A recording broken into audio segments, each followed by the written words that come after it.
राज्य महिला आयोग की जो अध्यक्ष हैं बबीता चौहान जी आज सहारनपुर में हैं, उनसे बात कर लेते हैं। मैम, आप आज सहारनपुर विजिट किया है आपने, तो जाहिर सी बात है कहीं ना कहीं महिलाओं की समस्या को लेकर भी आपने यहाँ पर बातचीत की होगी।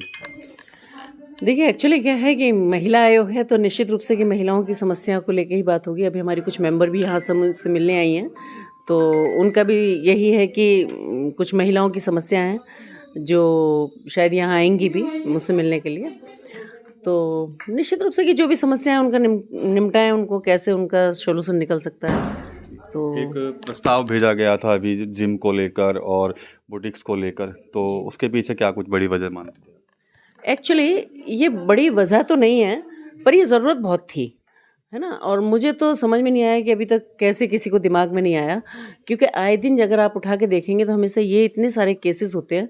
स्पेशली अगर मैं जिम की बात करूं तो जिम से जो संबंधित केस हैं आप लोग भी देखते होंगे कि जैसे एक कानपुर की इतनी बड़ी घटना थी, अभी हफ्ते भर पहले एक उरई में इतनी बड़ी घटना हो गई, मतलब मेरे आदेश के बाद भी ये घटना हुई।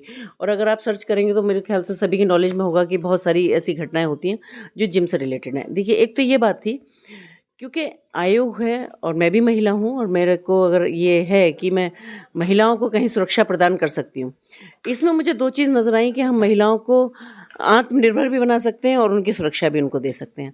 आत्मनिर्भर से मैं एक छोटा सा एग्जाम्पल अगर यहाँ की बात करूँ, मैं समझती हूँ कि क्योंकि जिम और ये जो मैंने जैसे बुटीक है या ब्यूटी पार्लर हैं या ये आजकल देख रहे होंगे कि आप एक एक गली में भी 4-4 6-6 हैं, तो इनका कोई वो नहीं है। मेरा मानना है कि क्योंकि आधुनिक भारत है, ये आधुनिकता की तरफ हम दौड़ रहे हैं, तो निश्चित रूप से अधिकार है महिलाओं को भी हर क्षेत्र में जाने का।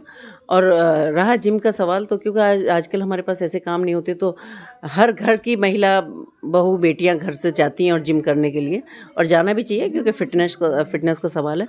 तो बस मैंने यही कहा कि भाई आप एक एक ट्रेनर महिला भी वहाँ रखें, क्योंकि अगर पुरुष हैं वहाँ तो ठीक है, जिसका मन है कि वो अगर पुरुष के साथ ट्रेनिंग करना चाहती हैं तो वो उनके साथ करें, या जिसका मन है तो वो कर, लेकिन जिसका मन नहीं है और जाना भी है क्योंकि पास में जिम वही है, तो जाना है तो फिटनेस के लिए, तो फिर ये लगता है कि भाई अब है ही नहीं, तो अब नहीं चाहते हुए भी हम कर रहे हैं।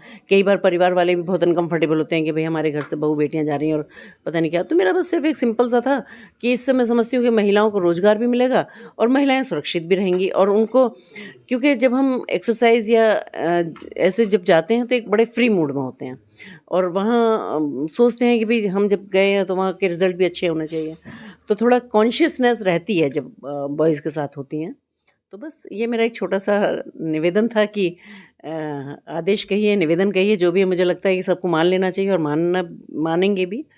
नहीं मानेंगे तो फिर हम सख्ताई ही करेंगे पर मान ही लेना चाहिए, इसमें कोई ऐसी बड़ी चीज़ नहीं है। चलिए, अक्सर देखा जाता है कि महिला सुरक्षा को लेकर या उनके प्रति अपराध को लेकर एफआईआर तो दर्ज हो जाती है, लेकिन उसके बाद पीड़ित को काफ़ी भटकना पड़ता है न्याय के लिए, अधिकारियों के दफ्तरों के वो चक्कर काटते हैं। सिर्फ सहारनपुर की बात नहीं, उत्तर प्रदेश के अलग अलग जिलों से भी इस तरह की खबरें आती हैं। तो इसको लेकर क्या कुछ हिदायत दी जाएगी अधिकारियों को? देखिए, अधिकारियों को हिदायत दी नहीं जाएगी, दे दी गई है। क्योंकि आपको मैं बता देना चाहूँगी कि मेरे पास 25 मेरी मेंबर हैं, मेरी टीम में 25 मेंबर हैं और 2 उपाध्यक्ष हैं और 1 मैं हूँ। तो हमने एक-एक सदस्य को, जो मेंबर हैं, उनको 3-3 डिस्ट्रिक्ट दिए हुए हैं, और 3-3 डिस्ट्रिक्ट में मैं समझती हूँ कि हमारी महीने में एक-एक सुनवाई हो जाती है। जब हो जाती है सुनवाई के बाद जितने भी हमारे पास केसेस आते हैं, जितनी भी चीज़ आती है, उसमें सख्त से सख्त उस पे कार्रवाई करने की हमारे आदेश हैं कि जो भी होंगे हम तुरंत वहाँ अधिकारियों को, क्योंकि जब ये सुनवाई होती है तो वहाँ उससे संबंधित अधिकारी भी होते हैं, और अधिकारी भी होते हैं, तो उसमें तुरंत हम कैसे एक्शन ले सकते हैं, उस तरह का हमारे यहाँ काम चल रहा है।